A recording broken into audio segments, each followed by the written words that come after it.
Olá, está começando o TVT Entrevista e no programa de hoje vamos falar sobre um tema urgente e muitas vezes invisível, a escravidão.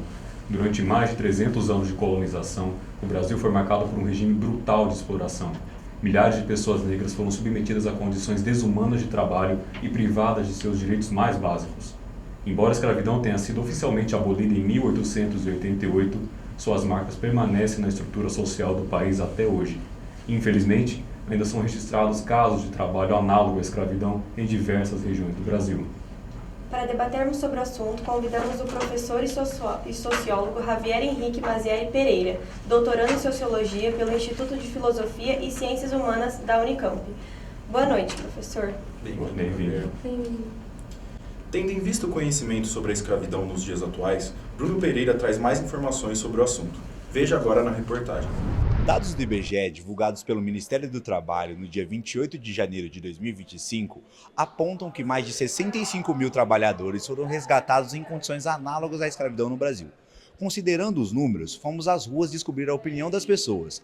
Afinal, a escravidão ainda é um problema no Brasil? Eu acredito que sim, porque a escravidão ela nunca deixou de existir, ela só passou a ser uma escravidão moderna, ou seja, hoje em dia a gente já não tem mais tanta utilização do chicote, ou então não é categorizado por minorias, mas a gente possui uma escravidão, eu acredito que em todos os setores, quando a gente aceita cargos assim, com horas assim muito longas, cargos em que as condições são precárias, infelizmente, porque muitas pessoas, elas infelizmente pensam com uma lógica muito capitalista e ignorante, de tipo assim, eu vou ter várias pessoas trabalhando pra mim, vão fazer o que eu quero e eu não vou pagar elas o necessário. Sim, eu ainda acho que é um problema no Brasil, um problema muito grave, inclusive, porque, na minha opinião, os trabalhadores agrários, né, que trabalham na agricultura, funcionários, às vezes, da limpeza, garis, têm uma rotina muito exaustiva e, na minha opinião, isso ainda pode ser considerado escravidão. Eu acho que ainda há indícios ainda de escravidão, assim, em cidades que tenham fazendas,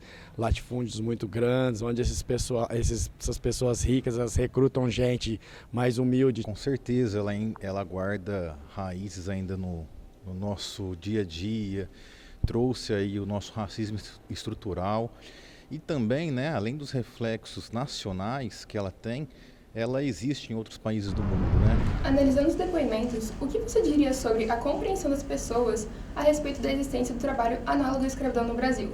E onde e como esse tipo de exploração acontece atualmente?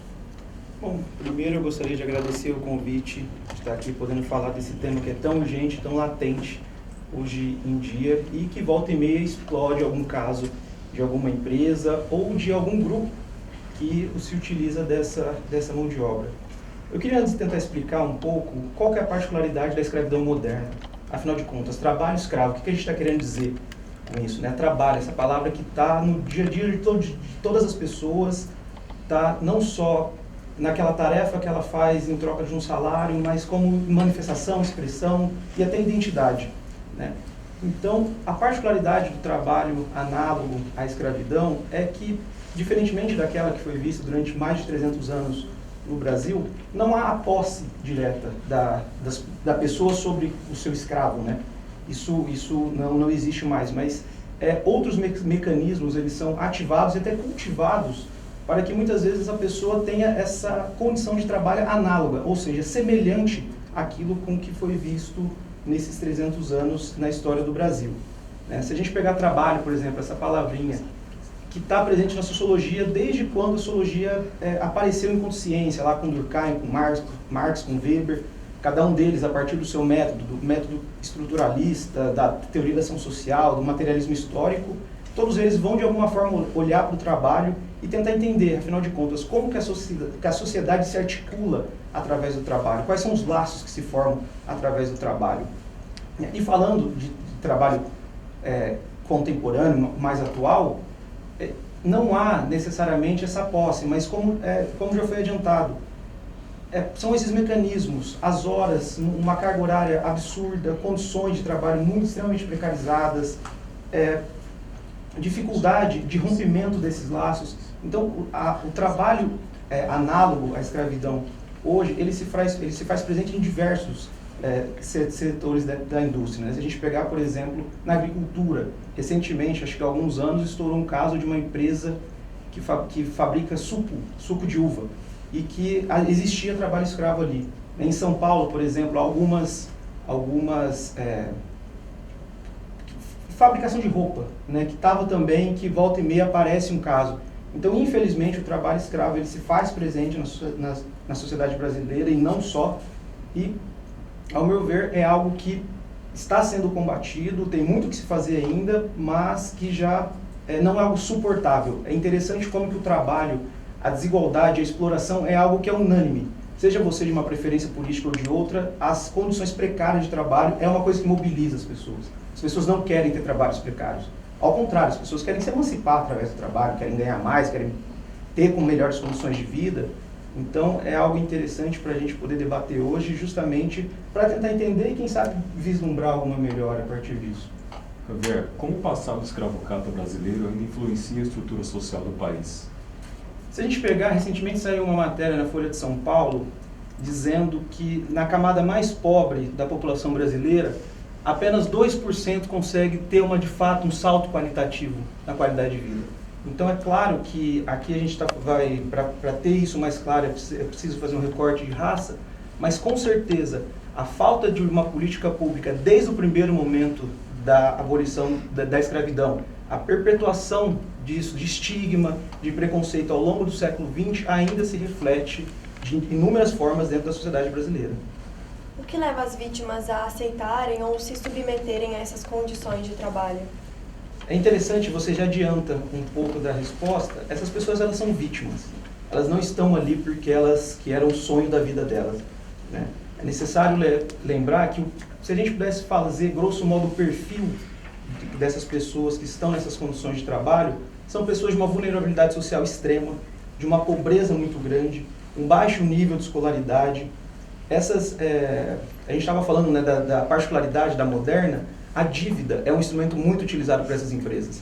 Então, ela chega com uma promessa de trabalho, uma promessa de um salário, de condições de trabalho, e quando chega lá, isso não se efetiva. Quando se chega lá, você tem que comprar o seu aparelho para você, o seu instrumento de trabalho, você vai ter que pagar a comida, o lugar para você dormir, e essas dívidas, elas não conseguem ser pagas por esse salário. E isso vai se reproduzindo até que essa pessoa não consegue mais se desvencilhar disso. É onde ela fica, a gente podia dizer, grosso modo, ela fica amarrada a essa empresa, ou a na agricultura é muito conhecido como gato, né, que seria alguém que contrata essas empresas. Contrata essas empresas não, contrata essas pessoas. Então existem inúmeros mecanismos que dificultam a saída dessas condições de trabalho, sobretudo quando essas pessoas chegam e percebem que aquilo não passou de uma falácia e que não se trata daquilo que foi prometido, né? Quais os impactos da escravidão na desigualdade racial que observamos hoje? Essa é uma pergunta complicada e parte dela se dá, sobretudo, por conta da sociologia, inclusive, né? Como eu já mencionei, a partir do momento que há a abolição da escravidão, não há uma política efetiva de integração dessas pessoas na sociedade. Se a gente lembrar ali, a gente está falando do final do século XIX, um primeiro momento onde vai se desenhar uma modernização do Brasil, as primeiras indústrias começam a surgir, e essas pessoas não são integradas naquilo. Tanto nesse período há um movimento que é de vinda de imigrantes muito forte, porque se existia uma ideia de que essas pessoas não saberiam lidar com salário, não saberiam cumprir horários e coisas do tipo. Inúmeros outros preconceitos que eram reforçados, estigmatizando e dificultando essa inclusão dessas pessoas no mercado de trabalho. Eu falei, por exemplo, da sociologia. Eu acho que algo que é muito danoso para a sociedade brasileira ainda é reconhecer esse passado e os reflexos dele atualmente, hoje em dia, né? A gente pensar, por exemplo, autores como o Gilberto Freire, muito famoso, escreveu Sobrados e Mucambos, Casa Grande Senzala. Ele não era um escravocrata, não é isso que eu estou querendo dizer, mas em um dos livros dele, ele vai analisar, por exemplo, as relações entre as pessoas na Casa Grande, e que de fato não era muito particular aquilo ali. A relação se dava a partir da comida. Ele faz uma análise, um livro imenso, um livro bastante interessante, mas que ele vai falar que o racismo aqui, ele se dá de uma forma diferente. Ao contrário, por exemplo, dos Estados Unidos, que havia lei, que onde uma pessoa podia beber água e a outra não, no Brasil isso vai ser diluído. Então, essas pessoas, isso é mascarado, de certa forma, né? O que depois o professor Florestan Fernandes vai questionar qual o mito do não racismo, né? O mito da democracia racial. Ele vai falar, importante reforçar que ele não vai dizer isso, mas que isso é uma falácia e que isso não cabe. Né? E isso com certeza é reflexo, se faz presente na sociedade brasileira, até hoje, nessa dificuldade de enxergar que houve um processo de escravidão imenso aqui, visto no Brasil, que isso tem marcas e cicatrizes profundas na estrutura social brasileira até hoje, mas que de certa forma isso passa por debaixo dos panos, dando outros nomes, querendo mascarar ou até diluir um pouco tanta agressividade que é o racismo na sociedade brasileira. E como você mencionou agora das raízes históricas, por que muitos ainda associam a escravidão a esse passado colonial? Eu acho que todo mundo, e dificilmente alguém, em algum momento da vida, não passou pela escola e viu aquelas fotos de pessoas trabalhando na lavoura, de pessoas sendo chicoteadas, de pessoas sendo humilhadas e maltratadas. Então, eu acho que o desafio que a gente tem daqui para frente é entender não apenas que isso ocorreu no Brasil, reconhecer isso e, de fato, propor alguma mudança para que essas pessoas, essas futuras gerações dessas pessoas não reproduzam e não tenham e não sejam e que não seja normalizado isso. Há uma diferença brutal dependendo de onde você nasce, da cor da sua pele e do seu gênero no Brasil. Então, o interessante é a gente mobilizar, e como já vem fazendo isso com movimento social, com denúncia, através do Ministério Público, para tentar amenizar e, quem sabe, superar isso. E sabe vislumbrar que é possível outras formas de organização, é possível outras formas de se pensar o trabalho e, sobretudo, que mantenham a dignidade das pessoas. Aproveitando, como o desconhecimento dessa realidade atrapalha o combate desse problema?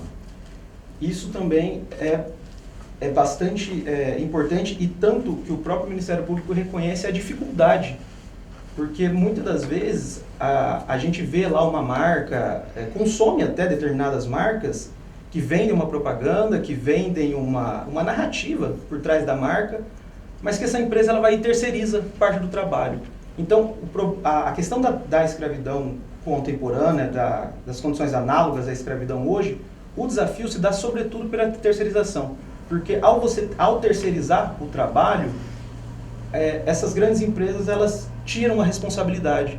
Então, é muito comum, quando estoura algum caso, a empresa imediatamente cortar vínculo, não reconhecer, mas em que medida isso se faz realmente?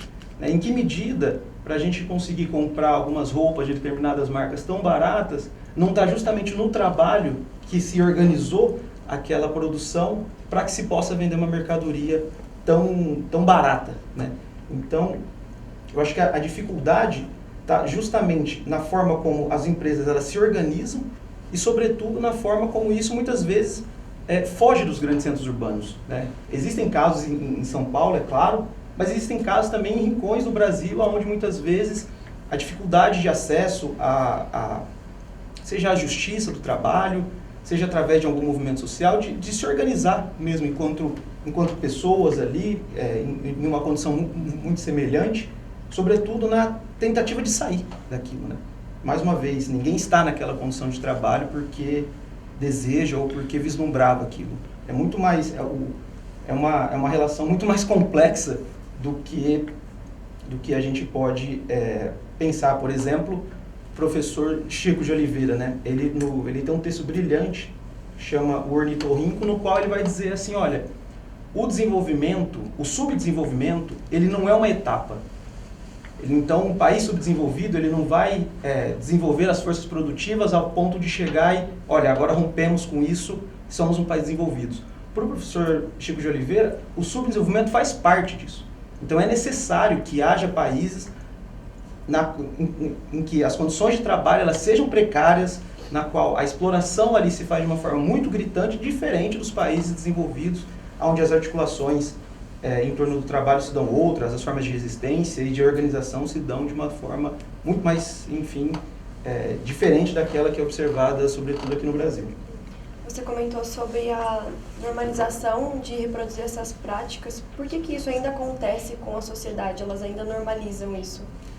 Eu não sei se elas normalizam. Eu acho que é muito mais uma dificuldade mesmo em reconhecer esses vínculos. Então, quando a gente vai... eu mencionei, né, a marca de suco que estourou o caso. Muitas vezes ela está no produto final. Então, a terceirização, ela vai lá... essa empresa ela vai fazer o suco. Mas a colheita, o plantio, se dá numa empresa terceirizada. E é aqui que muitas vezes está que de alguma forma vai aparecer, né, eventualmente ali, alguma forma de trabalho análogo à escravidão. Então, eu não sei se é uma normalização, eu acho que é uma organização mesmo, na qual isso tenta ser pulverizado e aquilo que o produto final, ele vai para prateleira ou para, seja lá onde vai ser consumido, aquilo tenta se descolar disso. Então, assim, o nosso produto final é esse. A matéria-prima, aí a gente já não responde, aí já é um outro agente que vai ser responsabilizado por isso. Javier, que setores econômicos mais exploram esse tipo de prática? Isso, infelizmente, ainda é algo muito presente, sobretudo no setor agrário, mas também na construção civil, na indústria têxtil, como eu falei também, com a costura, né? Carvoaria, extração de modo geral, é algo que é muito recorrente. E é interessante, assim, interessante, trágico, né, que é possível fazer um paralelo entre essas formas de trabalho que eu coloquei, né? São trabalhos de baixa qualificação, são trabalhos exercidos por pessoas, como eu já falei também, de uma vulnerabilidade social tremenda, na qual muitas vezes as próprias famílias elas reproduzem, elas não conseguem sair dessa lógica, né? Então, há alguns setores da economia no qual ainda se faz fortemente presente o trabalho análogo à escravidão.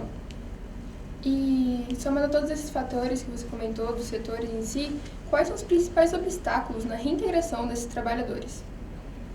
Olha, eu já pude acompanhar depoimentos de colegas que trabalham com esse público, tanto no Ministério Público quanto com pesquisas, tentando entender um pouco desse cenário.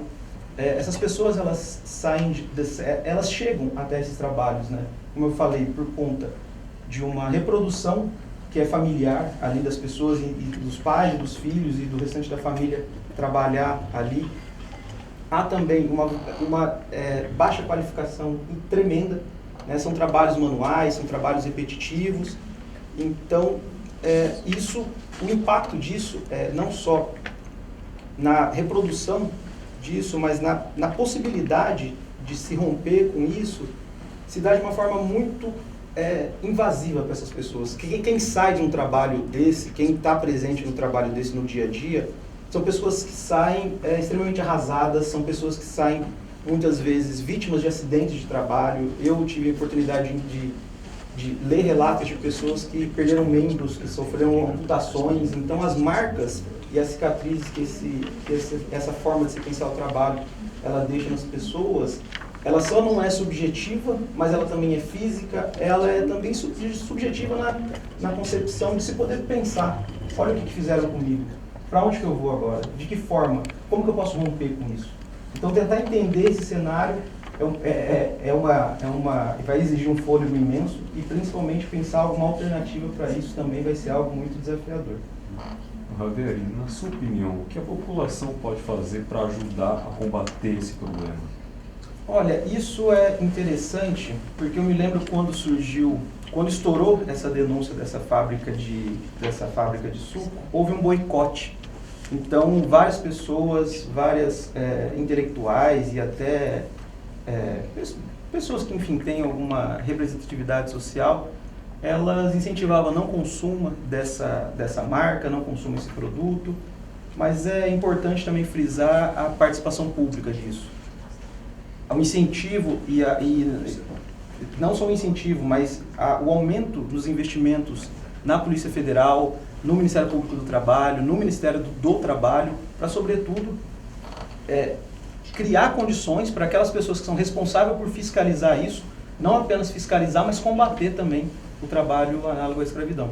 Acho que isso é fundamental para tentar romper um pouco com essa lógica.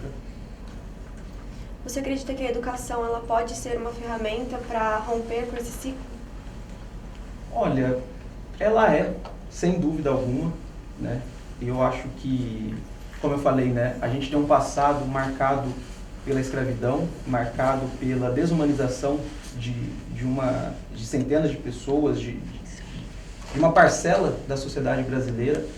Eu vejo, por exemplo, o sistema de cotas, que é extremamente contemporâneo, 10 anos depois já mostrou como que a educação ela possibilita uma ascensão via educação de melhores condições de trabalho, mas também não dá, como eu já mencionei, é um combate que ele é sim pela educação. Acredito que a educação, sem dúvida, ela pode romper com essa reprodução dessas famílias, mas também o papel do sistema público, do sistema de justiça é fundamental nisso, que não basta só a educação, não basta só o boicote, tem que se colocar em curso uma política de combate, né, do reconhecimento da dimensão e da envergadura disso dentro das empresas brasileiras, para sobretudo combater e extinguir, né? Eu acho que essa que é a palavra. Uma empresa que se utiliza de mão de obra dessa forma, acho que não dá para ter um CNPJ, não dá para estar aí, né? E fingindo muitas vezes, né? Terceirizando, terceiriza o trabalho e, quando necessário, terceiriza a culpa, né? E aí o trabalho da justiça se torna ainda mais difícil, porque fazer essa ponte, que é o desafio, se torna mais difícil quando como se ninguém fosse responsável, né? O meu produto final é esse, a matéria-prima eu já não respondo. Então, eu acho que essa articulação, Ministério Público, Polícia Federal, Ministério do Trabalho, Educação e também, por que não, essas iniciativas individuais, né, de não consumir de determinadas marcas, por reconhecer que ali o trabalho se dá de uma forma tão desumana. Você mencionou essa reputação que as marcas ganham por conta disso. Na sua opinião, a mídia cumpre um papel satisfatório na denúncia e visibilidade desses casos? Sim, eu acho que quando você tem grandes meios de comunicação denunciando essas condições de trabalho eu acho que quando a matéria é publicada, que você vê ali, então nessas matérias, quando vai denunciar alguma empresa ou quando por exemplo, na agricultura, se mostra lá a marmita da pessoa que ela comia, se mostra a ferramenta que ela usava, se mostra o lugar que ela dormia. Eu acho que isso impressiona, né? Isso faz com que isso diminui um pouco essa distância entre aquela pessoa que está naquela condição de trabalho e eu que estou aqui assistindo, né? Então, sem dúvida, há um movimento midiático por trás na tentativa de mostrar isso. E com certeza é um agente que pode botar na ponta que eu acabei de colocar também de educação, Ministério Público, né, das atitudes individuais também. Acho que tudo aquilo que for poder ajudar e mostrar, denunciar e superar isso é bem-vindo. Agradecemos ao Javier por ter aceito o nosso convite e por compartilhar seu conhecimento conosco sobre esse assunto tão relevante, que não só deve ser exposto, mas também combatido. Muito obrigada, Javier. Eu que agradeço, foi um prazer estar aqui falando com vocês. O TBT fica por aqui e até o próximo programa.